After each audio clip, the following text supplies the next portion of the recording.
যারা গুরুত্বপূর্ণ আপডেট নিউজটি দেখার জন্য ক্লিক করেছেন, ভিডিওটি দেখতে লাইক দিয়ে কন্টিনিউ করা অনুরোধ জানাচ্ছি। আসসালামু আলাইকুম বন্ধুরা। এমপিওভুক্ত বেসরকারি শিক্ষক কর্মচারীদের একটি দাবি, সেটি হচ্ছে জাতীয়করণের দাবি। এই জাতীয়করণের দাবি আদায়ের জন্য আজকে কিন্তু মহাসমাবেশ ঢাকায়। তো অনেকেই যারা এখনো পর্যন্ত এই দাবি আদায়ে মহাসমাবেশে যোগদান করেনি, দ্রুত যোগদান করে দাবিটা পূরণ করে নেবেন। জাতীয়করণের দাবিতে শিক্ষকদের ঢাকায় আসতে বাধা দেওয়া হচ্ছে। কেনই বা বাধা দেওয়া হচ্ছে, কি কারণে বাধা দেওয়া হচ্ছে, কোথায় বা বাধা দেওয়া হচ্ছে, আজকের এই ভিডিওটির মাধ্যমে জানতে পারবেন। সো আজকের ভিডিওটি অবশ্যই প্রথম থেকে শেষ অবধি দেখার চেষ্টা করবেন। তাহলে চলুন মূল ভিডিওটি শুরু করা যাক। প্রিয় বন্ধুরা, মূল ভিডিওটি শুরু করার আগে বরাবর মতো ছোট্ট একটি রিকোয়েস্ট থাকবে।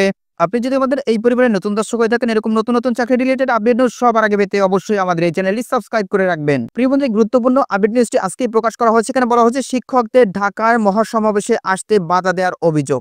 তো নিচে আমরা একটু দেখে নিই, সেক্ষেত্রে আমরা বিস্তারিত জানতে পারবো।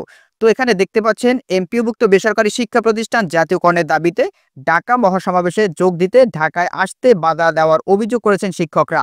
বুধবার জাতীয় প্রেস ক্লাবের সামনে সকাল ৯টা থেকে সমাবেশ শুরু হওয়ার কথা রয়েছে। এদিকে বরিশাল থেকে এই সমাবেশে যোগ দিতে ঢাকায় আসা শিক্ষকদের বাধা দেওয়ার অভিযোগ পাওয়া গেছে। আজ মঙ্গলবার রাত ৯টার দিকে বরিশাল লঞ্চঘাটে এই ঘটনা। তাদের অভিযোগ, পারাবাদ ১২ লঞ্চের দ্বিতীয় ও তৃতীয় তলায় তারা ভাড়া নিয়ে ঢাকায় আসছেন। এই দুটি তলায় ব্যানার ফেস্টুন টাঙিয়ে রাখলে ডিবি পুলিশ পরিচয় একদল আইনশৃঙ্খলা বাহিনীর লোক এসে তা খুলে নেওয়ার চেষ্টা করে। এ সময় তাদের সঙ্গে শিক্ষকদের হাতাহাতি ও তর্কাতর্কির ঘটনা ঘটেছে। এ বিষয়ে লঞ্চে থাকা বাংলাদেশ শিক্ষক ফোরাম বরিশাল বিভাগের সাধারণ মোহাম্মদ শহীদুল ইসলাম বলেন, ডিবি পুলিশ পরিচয় সরকার বিরোধী কর্মকাণ্ডে জড়িত থাকার ট্যাগ দিয়ে তাদের ব্যানার ফেস্টুন খুলে নেওয়ার চেষ্টা করা হয়। এ সময় তাদের সঙ্গে হাতাহাতি ও তর্কাতর্কি হয়। পরে রাত ৯টা ১০ মিনিটের দিকে লঞ্চটি ছেড়ে দেয়। বর্তমানে তারা ওই লঞ্চে আছেন বলে তিনি জানান। তিনি আরও বলেন, আমরা সরকার বিরোধী কোনো কর্মকাণ্ডে জড়িত নই। তাছাড়া ঢাকায় আমাদের মহাসমাবেশ অনুমতি নেওয়া হয়েছে।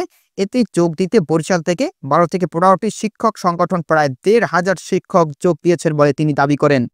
এদিকে এই ঘটনার সময় নিজ আইডি থেকে লাইভে যান মোহাম্মদ শহীদুল ইসলাম। সেখানে লঞ্চঘাটের শিক্ষকদের সঙ্গে বাকবিতণ্ডার ঘটনা ঘটতে দেখা গেছে।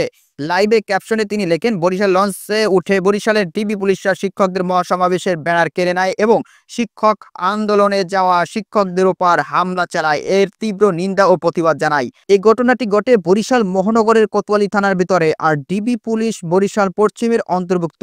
সেখানকার ডিবির ডিসি ও এডিসি এর অফিসিয়াল নম্বর কল দিলে তাদের ফোন বন্ধ পাওয়া যায়। ফলে এই ঘটনা তাদের বক্তব্য নেওয়া সম্ভব হয়নি। তো এই নিউজটি প্রকাশ করা হচ্ছে, আমি আপনাদেরকে সোর্সটা দেখাচ্ছি দৈনিকশিক্ষা.com-এ। সর্বশেষে একটি কথাই বলবো, আপনারা যারা এমপিভুক্ত বেসরকারি শিক্ষক কর্মচারী রয়েছেন, তারা অবশ্যই ঢাকার এই মহাসমাবেশে যোগ দিয়ে জাতীয়করণের দাবিটা পূরণ করে নেবেন। আর আপনারা যারা এখনো কমেন্ট বক্সে লিখেন না জাতীয়করণ চাই, অবশ্যই দ্রুত কমেন্ট বক্সে লিখে যাবেন জাতীয়করণ চাই। সেক্ষেত্রে আপনাদের দাবি অনলাইনে আরো জোরদার হবে। তো সবাই ভালো থাকবেন, সুস্থ থাকবেন। নতুন আপডেট পেতে অবশ্যই আমাদের চ্যানেলে থাকবেন। ধন্যবাদ সবাইকে।